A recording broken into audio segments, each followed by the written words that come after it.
प्रहार जनशक्ती पक्षाच्या वतीने मागील काही महिन्यांपासून निराधार लाभार्थी व घरकुल निधीचे पैसे लाभार्थ्यांच्या खात्यावर जमा न झाल्यामुळे मोर्चाचे पंचायत समिती सभागृहात ठिय्या आंदोलनाचे आयोजन करण्यात आले। यावेळी प्रहार जनशक्ती पक्षाचे जिल्हाध्यक्ष महेंद्र भांडारकर, पंचायत समिती सदस्य वनिता भांडारकर, जिल्हा सचिव महेंद्र नांदगवळी, अशोक अरोरा सह निराधार व घरकुल लाभार्थी यांनी पंचायत समिती सभागृहात ठिय्या मांडून आंदोलन केले। खंड विकास अधिकारी तिरोडा व प्रभारी तहसीलदार तिरोडा लेखी निवेदनातून लाभार्थ्यांना खात्यावर 2 दिवसात रक्कम जमा होणार असल्याचं सांगितल्यानंतर मोर्चा सांगता करण्यात आला। मोर्चामध्ये मोठ्या संख्येने घरकुल व निराधार, दिव्यांग, वृद्ध लाभार्थी सहभागी झाले होते। तिरोडा तालुक्यामध्ये संजय गांधी श्रावणबाळ योजनेच्या काही लाभार्थ्यांना, विशेष करून RDI बँकेच्या असलेल्या लाभार्थ्यांना त्यांच्या खात्यात त्यांचा लाभ मिळालेला नव्हता। त्या अनुषंगाने प्रहार या संघटनेने आम्हाला निवेदन दिलं। त्यानुसार मी आज बँकेचे मॅनेजर SBIचे यांना त्वरित बोलवून त्याच्याबाबत विचारणा केली, तर त्यांच्याकडून काही टेक्निकल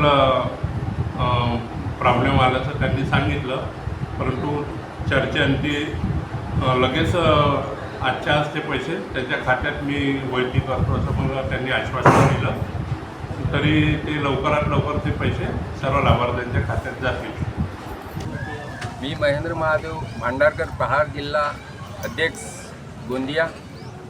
संजय गांधी निराधार आणि श्रावणबाळ योजनेचे पैसे जास्त करून IDBI बँकेचे हे सणासुदीच्या वेळेससुद्धा लाभार्थ्यांना मिळाले नाही।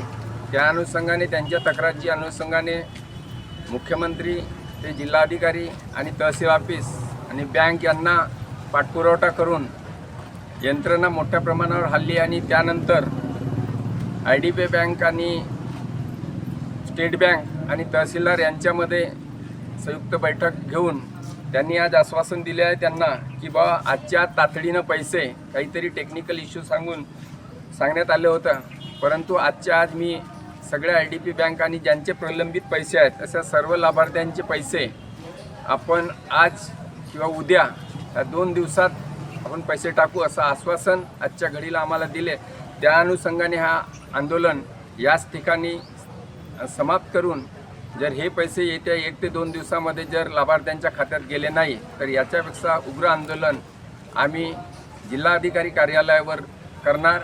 कारण ज्यांच्याकडे काहीच नसे अशाच लोकांना त्रास होत आहे आणि त्यावेळेस कुणी यांच्या बाजूने उभं नाही, अशा वेळेस प्रहार संघटना ही आज गोंदिया जिल्ह्यामध्ये तत्परतेनं गोरगरिबाच्या, निराधारांच्या, शेतकरी, शेतमजूर यांच्या पाठीशी खंबीरपणे उभे राहील आणि ज्यांचा हक्क आहे त्यांनीसुद्धा तात्परतेने प्रहारच्या बाजूने उभे राहून आपल्या न्याय हक्कासोबत त्यांच्या आंदोलनामध्ये सहभागी व्हावं असे मी सांगतो। आदरणीय बच्चूभाऊ कडोनी, बँक मॅनेजर आणि तहसीलदार यांना फोन लावला, त्यामुळेच हा सगळा प्रश्न तातडीने मार्गी लागला।